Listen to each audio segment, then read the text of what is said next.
Hello বন্ধুরা, কেমন আছো তোমরা সকলে? আশা করি তোমরা সকলেই খুব ভালো আছো। আমিও বেশ ভালো আছি। আর এই মুহূর্তটা এই যে আমরা দুই বোনে মেয়ের বাড়ির ছাদে ঘুরছি, এটা হলো রোববার সকাল 7টা বাজে। আমরা সকলেই তো রেডি হয়ে নিয়েছি, কারণ সকাল সকালই না বাবার বাড়ির উদ্দেশ্যে রওনা দেবো।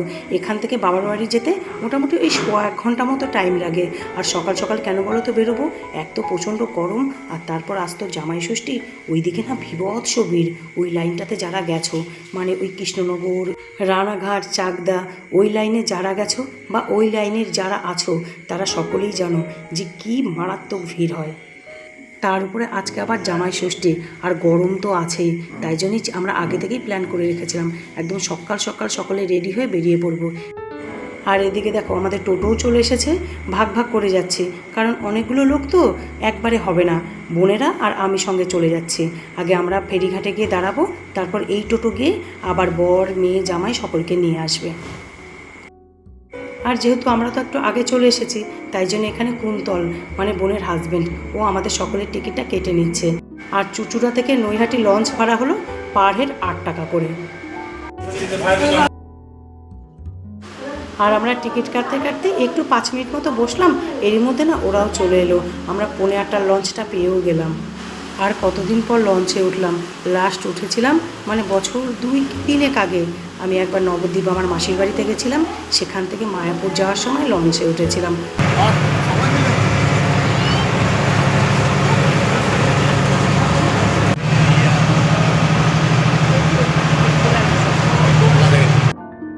অনেক দিন পর না লঞ্চে করে যাচ্ছি। লঞ্চে তো সেরকম একটা যাতায়াত করিনি, 2-1বারই ওই মাসির বাড়িতে গিয়ে করেছিলাম নবদ্বীপে আর কি। তাই জন্য জানো তো আমাদের সকলেরই না খুব ভাল লাগছিল। বড় তো খুব এনজয় করছিল।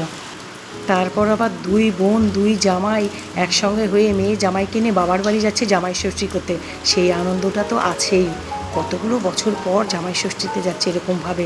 18 বছর আগে একবার গেছিলাম, যে বছর বোনের প্রথম বিয়ে হয়েছিল। তারপর 14 বছর আগে না আমি আরেকবার গেছিলাম জামাই ষষ্ঠীতে। তারপর আমি বহু গেছি বাবার বাড়িতে, কিন্তু জামাই ষষ্ঠীতে না আর যাওয়া হয়নি। আর লঞ্চ থেকে ভিউটা দেখো, কি অসাধারণ। আর জল দেখো, কত জল গঙ্গাতে। তবে হ্যাঁ, এটাও মানতে হবে, গরমও ছিল অসাধারণ, অদ্ভুত গরম ছিল, টেকা যাচ্ছিল না জানো তো। আর আমরা গঙ্গা পার হয়ে গেলাম, আর এবারে চলেও এলাম নৈহাটি। এবার এখান থেকে টোটো করে যাব নৈহাটি স্টেশন, সেখান থেকে টিকিট কেটে তারপর আমরা সকলে ট্রেনে করে যাব পায়রাডাঙ্গা। আর সেখান থেকেও আবার টোটো করে যেতে হবে বাড়ি পর্যন্ত, আমার গ্রামে। আর এবারে না তোমাদেরকে একটা জিনিস দেখাই। আমরা যে রাস্তা দিয়ে যাচ্ছি, গঙ্গা থেকে যে রাস্তা দিয়ে যাচ্ছি, টোটো ধরবো, ধরে স্টেশনে যাব, সেটা কোথা দিয়ে যাচ্ছি বলো তো? আর এই যে সাইড দিয়ে ডান সাইড দিয়ে যে লম্বা লাইন, সেটা কিসের লাইন? আর কিছুই না, এটা হলো বড় মাকে পুজো দেওয়ার লাইন। এই দেখো লম্বা লাইন, আর কত দূর থেকে লাইনটা আসছে। এবারও তো হবে না, কারণ কালো সুজ। খুব ইচ্ছা আছে জানো বড় মায়ের মন্দিরে একটু মন ভরে পুজো দেওয়ার। জানি না কবে মা আমাকে ডাকবেন। 2বারই জানো তো এই মন্দিরের সামনে দিয়ে গেলাম, 2বারই পুজো দিতে পারলাম না। থেকে ডাকো, মন থেকেই তো ডাকি বাবা। এই যে তুই ফুলের বাড়ি থেকে চলে আসবি। দাদা দাদা ওই যে সামনে সামনে সামনে সামনে সামনে সামনে। কতবার জানো তো টোটোওয়ালা দাদাটাকে বললাম একটু দাঁড়াবে 2 মিনিট, মন্দিরের সামনে গিয়ে একটু মাথা টেকেই চলে আসবো, কিন্তু বারবার বলে দিল যে না, ওখানে টোটো দাঁড়ানো মানা, কোনো মতেই ওখানে দাঁড়াতে পারবো না। তাই জন্য বাধ্য হয়ে না টোটো থেকেই প্রণাম করলাম। আর এদিকে আমাদের তো টিকিট কাটা হয়ে গেছে। এবার আমরা সকলে চললাম যেখান থেকে ট্রেনটা ছাড়বে, যেই প্ল্যাটফর্ম থেকে, সেইখানে 3 নম্বর থেকে আমাদের ট্রেন ছাড়বে। আমরা সকলে মিলে সেইখানে যাচ্ছি।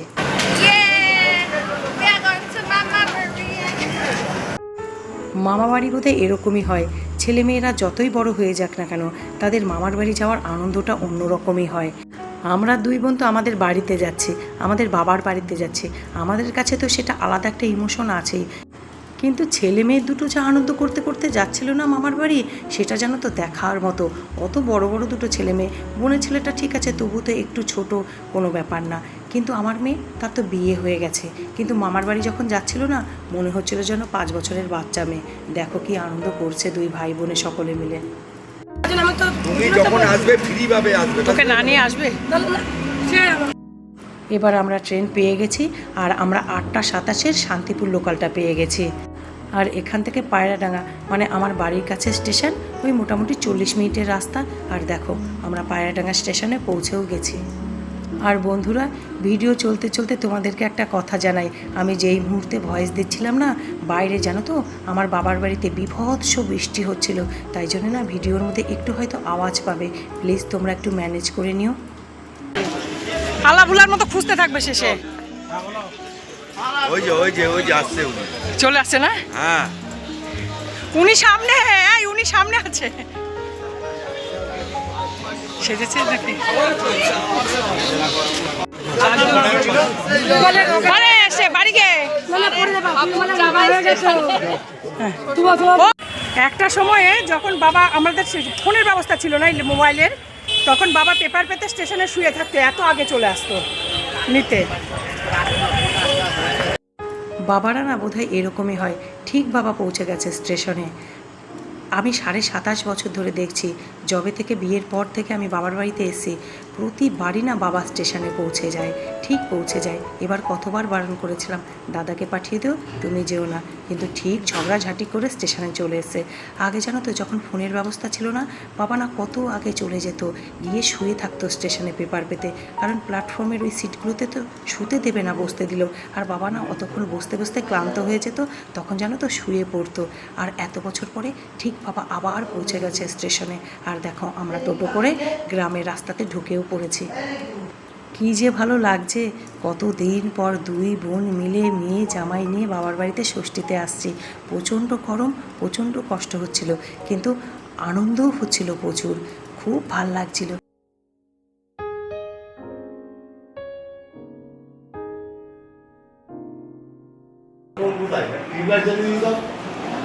ষষ্ঠীর সকালের জলখাবার, কাশ্মীরি আলুর দম, ফুলকো ফুলকো লুচি, মিষ্টি দই, আর ষষ্ঠীতে যেটা খেতে হয় আম, কলা, মিষ্টি। বাবাকে জোর করে খাওয়া। এই হলো, সাথে কোল্ড ড্রিঙ্ক আছে, যেটা অনেকটাই শেষ হয়ে গেছে, আরও বোতল রাখা আছে, লাগলে আবার বার করব ফ্রিজ থেকে। এর সঙ্গে চিড়ে-মুড়ি খেতে হয়, কিন্তু এখনকার জামাইগুলো তো খাবে না চিড়ে-মুড়ি। চিড়ে-মুড়ি, খই, এইগুলোই নিয়ম সকালবেলা, কিন্তু কেউ খাবে না, তাই জন্য লুচি আর আলুর দম। বাড়িতে ঢুকেই তক্ষুনি না আর তেমন একটা ভিডিও করিনি, কি বলো তো, অতগুলো দিন পরে সকলকে নিয়ে একসঙ্গে এসছি তো, তখন না আর মোবাইল নিয়ে আর ভিডিও করাটা হয়নি, জানো তো। সকলের সঙ্গে একটু কথাবার্তা, ফ্রেশ হওয়া, এগুলোই সারছিলাম। একদম ডাইরেক্ট তোমাদেরকে খাওয়া দেখালাম। আর এবার দেখো আমি আমার বড় জ্যাঠার বাড়িতে এসছি। আমার জেঠি, আমার মুটকি বোন বসে আছে। আর এইখানে হচ্ছে কাঠের উনুনে কি মাংস রান্নাচ্ছিস? খাসি মাটন করছিস কেন? না অত বলিস, আমাদের বাড়ির ভাই বউরা কেউ খারাপ নয়। কি অসভ্য, মানে অসভ্যতা আমি লিমিট আছে না। এ হলো মুন্নি, আমার মেজো জ্যাঠার মেয়ে। আমরা না বাড়িতে 5 মেয়ে, 5 বোন আমরা। তো 5 বোনের মধ্যে এটাও আমার একটা বোন। কাঠের উনুনে দুপুরবেলা রান্না করছে। আমাদের বাড়িতে যেন সকলেরই গ্যাসের সুবিধাও আছে, কিন্তু দুপুরবেলা রান্নাটা সব সময় এরা কাঠের উনুনেই করে।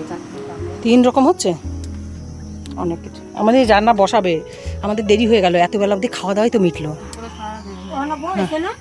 হ্যাঁ না, এই যে বসাচ্ছে, মা আর মাপি খাচ্ছে, আমি যাচ্ছি, আমিও করছি। এটা মনসা মন্দির জেঠির। হ্যাঁ হ্যাঁ দাও। পুরো এই একটা এরিয়া নিয়ে আমাদের বাড়ি, আমার জ্যাঠা, কাকা, বড় জ্যাঠা সবার বাড়ি, পুরোটাই। আর দাদুর বাড়ি, তাই না জেঠি?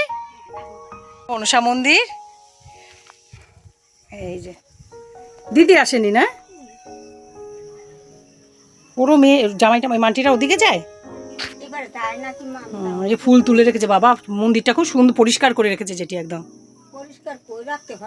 না না তা ঠিক আছে। আর কি, একার জন্যে না করে নিয়ে শেষে পড়ে থাকবে, এই ঠিক আছে, খুব সুন্দর। এবার দেখাচ্ছি আমার মেজো জ্যাঠার বাড়ি। এই যে মেজো জ্যাঠার বাড়ি, এইটা পুরো এই যে এই টিনের ঘরটা দিয়ে পুরোটাই। এই যে আমার মেজো জ্যাঠার বাড়ি, এটা আমার মেজো জ্যাঠার বাড়ি।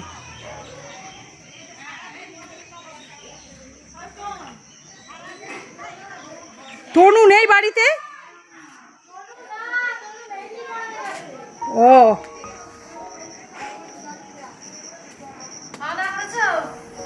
হ্যাঁ হ্যাঁ করলাম। এইটা আমার মেজো জ্যাঠার বাড়ি, আর এইটা হলো আমার ছোট কাকার বাড়ি।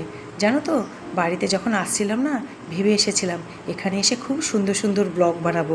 জায়গাটা তো খুব সুন্দর, গ্রামটা না খুব সুন্দর। সেই মতো জানো তো, আমি খুব চেষ্টা করেছি ভালো করে সুন্দর করে ভিডিও করার। আর যদি কিছু খামতি থেকে থাকে, আসলে এতদিন পরে তো বোনেরা সব একসঙ্গে হয়েছি, যা হয় আর কি ভাই বোন একসঙ্গে হলে। রান্না দেখো, কাঠের উনুনও আছে, গ্যাসের সুবিধাও আছে, সরিয়ে টরিয়ে। ও যে তুই যে এসেছিস ও জানেই না। এই দেখো বেরিয়ে এলো, আর তুমি ওখানেই রয়ে গেলে। লাইট নেই রে এখানে, মামনি লাইট নেই। ওর মুখটাই দেখতে পেলাম না। এই তো যাচ্ছি মুখ দেখাতে। না, দেখাতে হবে না। 18 বছর পর জামাই এসেছে, 18 বছর পর মানে ননদের জামাই এসেছে।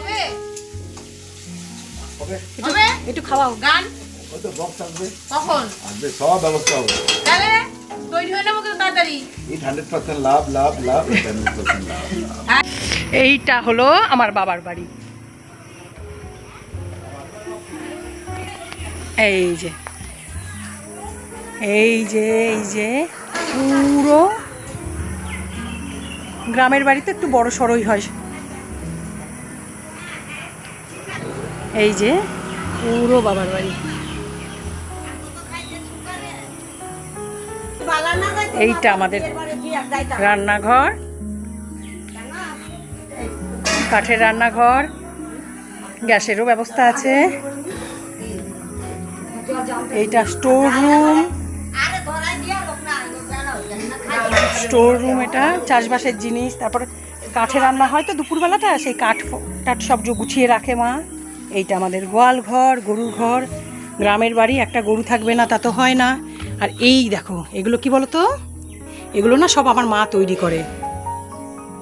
এইগুলো হলো গোবরের ঘষি। যারা গ্রামে থাকো তারা জানো যে এই জিনিসটা কি, গোবরের ঘষি। এগুলো মা বিক্রি করে অ্যাকচুয়ালি। গ্রামে তো এইরকম টাইপের ব্যাপারগুলো থাকে। এই দেখো মায়ের গরু, যে এখন দুধ দেয়, দুধ হয় মায়ের ঘরে। আর এই দিকটা চলো, বাড়ির শেষেই জানো তো আমারই দাদুর সমস্ত জমি বাবা কাকারা ভাগ ভাগ করে। এই দেখো, এই যে যত এগিয়ে যাচ্ছি দাদুরই সমস্ত জমি। আর এই যে জায়গাটা দেখছো, এটা হলো আমাদের পুকুর, অনেক বড় পুকুর জানো তো। ওই পাশেরটা মেজো জ্যাঠার আর এই পাশেরটা বাবার। কিন্তু কোনো কারণবশত জানো তো ওই পুকুরের মাঝখানের যে পাড়টা ওটা ভেঙে গেছে, তো ওটাকে আবার ঠিকঠাক করতে হবে, তারপর এই পুকুরটা আবার চালু করতে হবে। আর তাছাড়া কিছু কিছু সমস্যা আছে, যেই কারণে বাবা এখন কিছুদিন ধরে পুকুরটা না বন্ধ করে রেখেছে।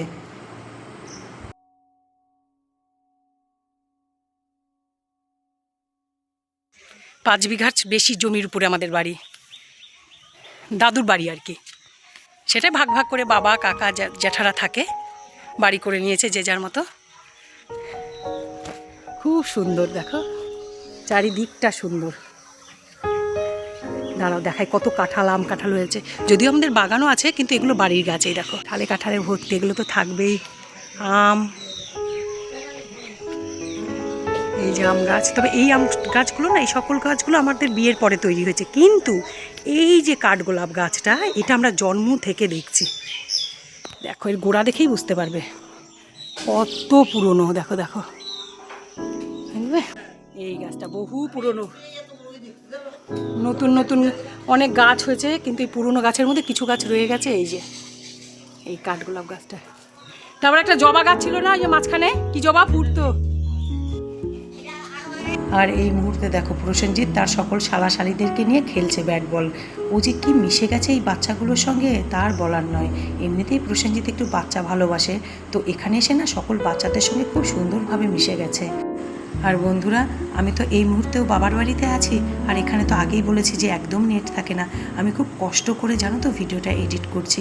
প্লিজ তোমরা আমার ভিডিওটা দেখো, ভালো লাগলে একটি লাইক করো, শেয়ার করো, আর প্লিজ আমার চ্যানেলটি সাবস্ক্রাইব করে দিও। আর তোমরা সুস্থ থেকো, ভালো থেকো, সবসময় হাসি খুশি থেকো। বাই।